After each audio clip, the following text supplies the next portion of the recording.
มีนักท่องเที่ยวชื่อว่านีล่ามารีโนได้ไปเที่ยวประเทศกัมพูชาและเธอก็ได้ทำคลิปออกมาในสื่อโซเชียลโดยคลิปนี้ได้กลายเป็นไวรัลที่ได้มีการเผยแพร่ในช่วงต้นเดือนพฤษภาคมที่ผ่านมานี้เองค่ะเธอบอกว่าฉันมีเรื่องมาเล่าให้ฟังมีประสบการณ์ที่น่ากลัวเมื่อฉันนั้นไปถึงกัมพูชาเมื่อไม่กี่วันที่ผ่านมานี้ตอนที่ฉันมาถึงสนามบินในกรุงพนมเปญเนี่ยฉันจะต้องขึ้นรถบัสใช่ไหมโดยรถบัสเนี่ยอยู่ห่างออกไป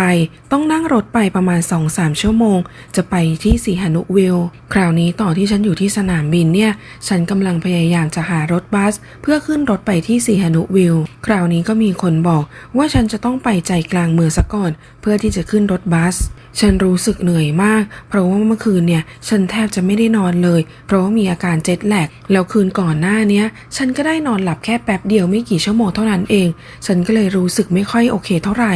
ค่อนข้างจะเหนื่อยฉันก็เลยไม่ได้ตรวจสอบแล้วก็ไม่ได้ดูให้แน่ใจว่าวิธีที่ดีที่สุดที่จะเดินทางไปยังใจกลางเมืองพนมเปญเนี่ยจะต้องไปยังไงฉันก็เลยตัดสินใจเลือกวิธีที่ง่ายที่สุดนั่นก็คือขึ้นแท็กซี่ที่อยู่ที่หน้าสนามบินฉันคิดว่าพอฉันขึ้นแท็กซี่เนี่ยเขาน่าจะบอกว่าไปขึ้นรถเมล์ที่ไหนฉันต้องทำยังไงบ้างแล้วก็สถานีขนส่งเนี่ยอยู่ตรงไหนของใจกลางเมืองฉันคิดว่าเขาน่าจะบอกฉันว่าควรจะต้องทำยังไงบ้างคนขับแท็กซี่แค่ทำเป็นพูดเหมือนกับว่าไม่เป็นไรหรอกเขารู้อยู่แล้วว่าอยู่ที่ไหนเดี๋ยวพาไปเอง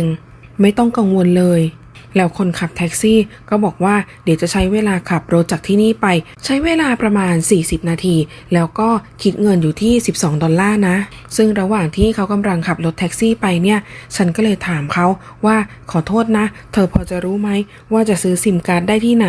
คราวนี้คนขับแท็กซี่ก็เลยหยุดอยู่ที่ร้านหนึ่งแล้วก็ให้ฉันเนี่ยเข้าไปข้างในเพื่อที่จะซื้อซิมการ์ดหลังจากฉันซื้อซิมการ์ดเสร็จฉันก็เข้าไปในรถหลังจากนั้นพอขับรถไปอีกประมาณ5นาทีเขาก็หยุดรถสถานที่ที่เขาหยุดรถแท็กซี่เนี่ยเหมือนกับว่าอยู่ที่ถนนสายหลักแต่ที่นั่นเนี่ยมีคนพลุกพล่านมากๆคนเยอะจริงๆแล้วฉันสังเกตก็มีร้านค้าเล็กๆอยู่ไม่กี่ร้านที่อยู่ด้านข้างในบริเวณที่เขาจอดรถแท็กซี่พอเขาจอดข้างๆร้านหนึ่งก็มีผู้ชายคนหนึ่งเดินมาที่หน้าต่างรถแท็กซี่แล้วเขาก็พูดว่าเนี่ยเป็นเพื่อนของฉันและเนี่ยคือรถบัสนะสามารถขึ้นรถบัสคันนี้ได้เลยซึ่งเหมือนกับว่าผู้ชายคนที่เขาชี้นิ้วไปเนี่ยเขาน่าจะมีรถบัสส่วนตัวตอนแรกฉันก็คิดว่าน่าจะเหมือนกับว่าเป็นรถบัสส่วนตัวหรือว่าเป็นรถบัสเอกชนที่เขาเอาไว้ใช้บริการนักท่องเที่ยวฉันก็เลยบอกว่าโอเคไม่ล่ะฉันอยากขึ้นรถบัสท้องถิ่นมากกว่าขอบคุณนะไม่เป็นไรฉันอยากขึ้นรถบัสแบบที่ราคาถูกๆอยากขึ้นรถธรรมดาอยากขึ้นรถบัสที่กลางใจกรุงพนมเปญ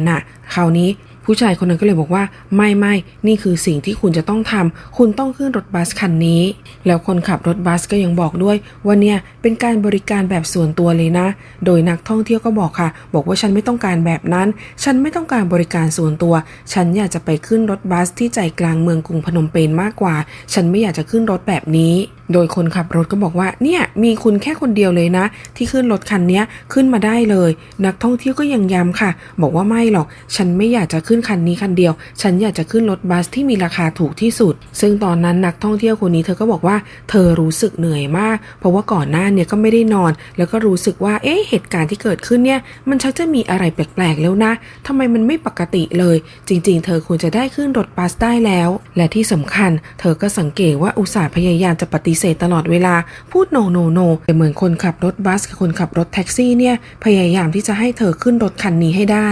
แล้วคนที่ขับแท็กซี่เนี่ยก็ไม่พูดภาษาอังกฤษด้วยนะพูดแต่ภาษาท้องถิ่นตลอดเวลาเหมือนกับว่าเขาพยายามเกลี้ยกล่อมให้บอกกับนักท่องเที่ยวว่าให้ขึ้นรถบัสคันนี้ไม่ต้องไปขึ้นรถบัสที่ใจกลางเมืองไม่ต้องไปขึ้นรถในท่ารถถึงกรุงพนมเปญหรอกโดยนักท่องเที่ยวคนนี้ก็เล่าให้ฟังนะคะว่าระหว่างที่ฉันพยายามจะปฏิเสธตลอดเวลาคนขับรถแท็กซี่ก็แกล้งทำเป็นไม่ได้ยินการที่พยายามจะปฏิเสธตลอดเวลาจนไม่ไหวละในที่สุดนักท่องเที่ยวคนนี้ก็เลยบอกว่าคุณช่วยพาฉันไปที่ใจกลางเมืองตอนนี้ได้ไหมฉันอยากจะขึ้นรถบัสแล้วก็ไม่อยากจะขึ้นรถบัสไปกับผู้ชายคนนี้ด้วยฉันไม่ต้องการ private bus ซึ่งเธอบอกไปว่าฉันไม่รู้จักคุณฉันไม่รู้จักเซอร์วิสแบบนี้ไม่รู้ว่าเป็นบริการของอะไรและที่สำคัญฉันจะไม่ไปกับพวกเขาเด็ดขาดคนขับแท็กซี่ก็ทำเป็นไม่สนใจค่ะและตอนนี้เธอบอกว่าเธอรู้สึกเหนื่อยหน่ายมากๆเลยจนในที่สุดนักท่องเที่ยวรู้สึกว่า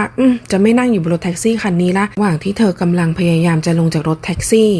แล้วเธอก็กำลังจะไปหยิบกระเป๋าของเธอนะคะคนขับรถแท็กซี่ก็ลงมาบอกว่าไม่ได้คุณต้องจ่ายเงินให้ฉันก่อนโดยนักท่องเที่ยวก็บอกว่าเอาของมาฉันไม่จ่ายเงินให้คุณอย่างแน่นอนเพราะจริงๆตามที่ตกลงกันไว้คุณจะต้องพาฉันไปขึ้นรถบัสที่ใจกลางเมืองไม่ใช่เอามาทิ้งไว้ข้างๆทางแบบนี้จนในที่สุดคณะท่องเที่ยวบอกว่าเธอรู้สึกว่าเครียดมากก็เลยยอมจ่ายเงินให้เขาเพราะว่ากลัวว่าจะไม่ได้กระเป๋าหลังจากนั้นเธอก็รู้สึกกลัวมากเธอก็เลยร้องไห้แล้วก็หนีเข้าไปอยู่ที่ร้านค้าแถวๆนั้นเพื่อที่จะพยายามหาคนที่จะสามารถช่วยเหลือได้เธอบอกว่าตอนนั้นเธอรู้สึกทำตัวไม่ถูกเลยแล้วก็ไม่รู้จะทำยังไงต่อไปเหมือนกับว่าหลงทางไปแล้วซึ่งตอนนั้นเธอก็คิดอยู่ในหัวค่ะเธอบอกว่าถ้าเกิดว่าเธอก็ทำเป็นนั่งรถไปเธอก็ไม่รู้เหมือนกันว่าทางข้างหน้านี่จะเกิดอะไรขึ้นบ้างหลังจากนั้นฉันก็เลยมองไปแล้วฉันก็เห็นว่าโอ้ที่นี่มี Uber ด้วยแล้วก็เห็นว่าในกัมพูชาเนี่ยมี Grabฉันก็เลยเรียก Grab มารับแทนซึ่งคนที่ขับ Grab มาเนี่ยพูดภาษาอังกฤษไม่ค่อยได้นักท่องเที่ยวคนนี้ก็เลยบอกค่ะว่าพยายามอธิบายว่าต้องการจะให้ไปส่งที่ไหน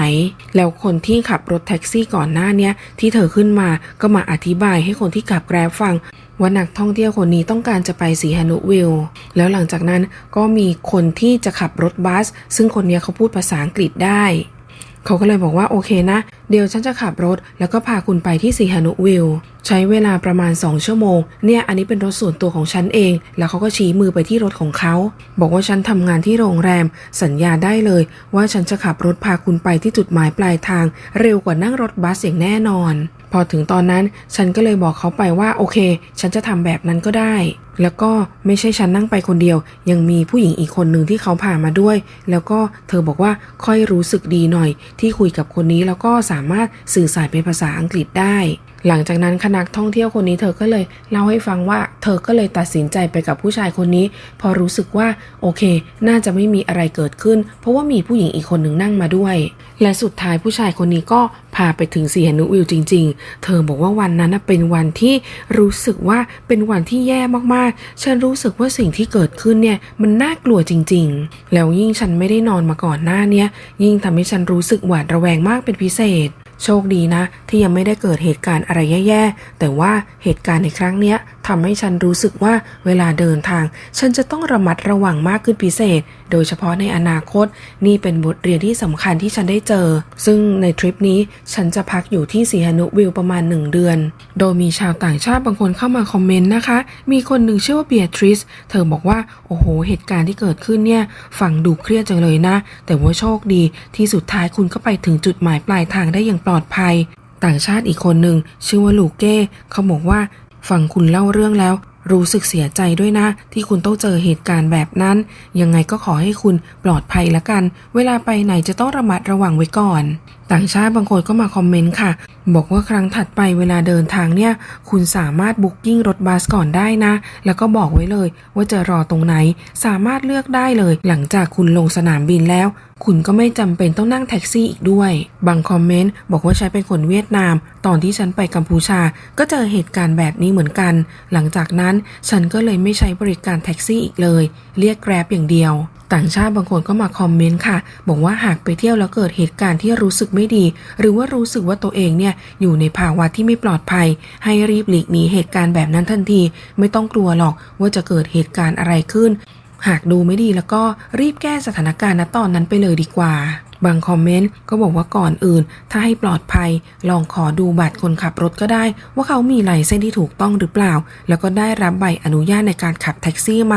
โดยเฉพาะการที่คุณขึ้นรถแท็กซี่จากสนามบินเนี่ยสามารถเช็คได้เลยนะถ้าเกิดใครไม่มีใบขับขี่คุณสามารถไปแจ้งที่สนามบินได้เลย